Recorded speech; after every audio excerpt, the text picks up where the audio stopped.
മറ്റൊരു പ്രധാന വാർത്ത തലസ്ഥാനത്ത് നിന്നുള്ളത് മുൻ മുഖ്യമന്ത്രി ശ്രീ ഉമ്മൻചാണ്ടിയുടെ ആരോഗ്യനില സംബന്ധിച്ചാണ്. ഇന്നലെ പല ദിവസങ്ങളായി സാമൂഹിക മാധ്യമങ്ങളിലും ഒളിഞ്ഞും തെളിഞ്ഞും പ്രത്യക്ഷമായും പരോക്ഷമായും ഒക്കെ കേട്ടിരുന്ന ഒരു ആക്ഷേപം അല്ലെങ്കിൽ ഒരു പരാതി, അതുമല്ലെങ്കിൽ ഒരു ആരോപണം ഇന്നലെ പരസ്യമായി രംഗത്ത് വന്നു.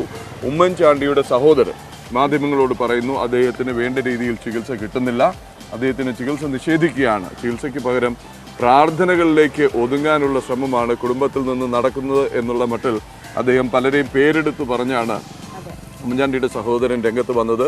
ഇതിനെ തുടർന്ന് സർക്കാർ തലത്തിൽ കാര്യമായ ചർച്ചയും ഇടപെടലും ഉണ്ടായി.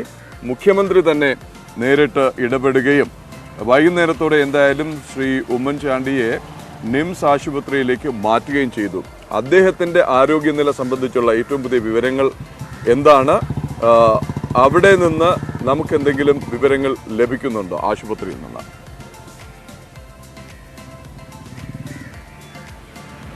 പ്രദീപ്, നമുക്ക് ഏറ്റവും ഒടുവിലായി നിംസ് ആശുപത്രിയിൽ നിന്ന്, നെയ്യാറ്റിൻകരയിലുള്ള നിംസ് ആശുപത്രിയിൽ നിന്ന് ലഭ്യമാകുന്ന സൂചനകൾ പ്രകാരം മെഡിക്കൽ ഐസിയുവിലാണ് ഉമ്മൻചാണ്ടിയെ പ്രവേശിപ്പിച്ചിരിക്കുന്നത്. അദ്ദേഹത്തിന് ന്യൂമോണിയ ആശുപത്രി അധികൃതർ ഇന്നലെ വൈകിട്ട് സ്ഥിരീകരിച്ചിട്ടുണ്ട്. അതുകൊണ്ട് തന്നെ നെഫ്രോളജി വിഭാഗം മേധാവി ഡോക്ടർ മഞ്ജു തമ്പിയുടെ നേതൃത്വത്തിൽ 7 പേരടങ്ങുന്ന ഒരു മെഡിക്കൽ ബോർഡിന് രൂപം നൽകിയിട്ടുണ്ട്. ആ മെഡിക്കൽ ബോർഡാണ് ഉമ്മൻചാണ്ടിയുടെ ആരോഗ്യകാര്യങ്ങൾ സൂക്ഷ്മമായി വിലയിരുത്തിക്കൊണ്ടിരിക്കുന്നത്. എന്തായാലും രാവിലെ 8 മണിക്ക് ആരോഗ്യമന്ത്രി വീണ ജോർജ് മുഖ്യമന്ത്രി പിണറായി വിജയന്റെ നിർദ്ദേശത്തെ തുടർന്ന് നെയ്യാറ്റിൻകരയിലുള്ള നിംസ് ആശുപത്രിയിലെത്തി ഉമ്മൻചാണ്ടിയെ നേരിൽ കാണും.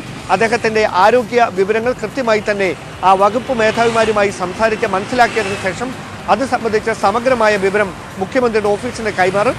അതിൻ്റെ അടിസ്ഥാനത്തിലായിരിക്കും അദ്ദേഹത്തിൻ്റെ സഹോദരൻ തന്നെ പരാതിയിൽ പറഞ്ഞിരിക്കുന്നതിന് പ്രകാരം ചികിത്സ വൈകിക്കുന്ന അല്ലെങ്കിൽ അദ്ദേഹത്തിന് ചികിത്സ നിഷേധിക്കുന്ന ഒരു സാഹചര്യമുണ്ടെങ്കിൽ സംസ്ഥാന സർക്കാരിൻ്റെ നേതൃത്വത്തിൽ ഒരു മെഡിക്കൽ ബോർഡിന് രൂപം നൽകുന്നതിന് വേണ്ടിയിട്ടുള്ള കൂടിയാലോചനകളാണ് നടക്കുന്നത്. അതിന്മേലുള്ള അന്തിമ തീരുമാനം ആരോഗ്യമന്ത്രി വീണ ജോർജ് രാവിലെ നിംസ് ആശുപത്രിയിൽ ഉമ്മൻചാണ്ടിയെ നേരിൽ സന്ദർശിച്ച് നിലവിലുള്ള സ്ഥിതി ബോധ്യപ്പെട്ടതിന് ശേഷമായിരിക്കും ഉണ്ടാകുകയെന്നാണ് സൂചന.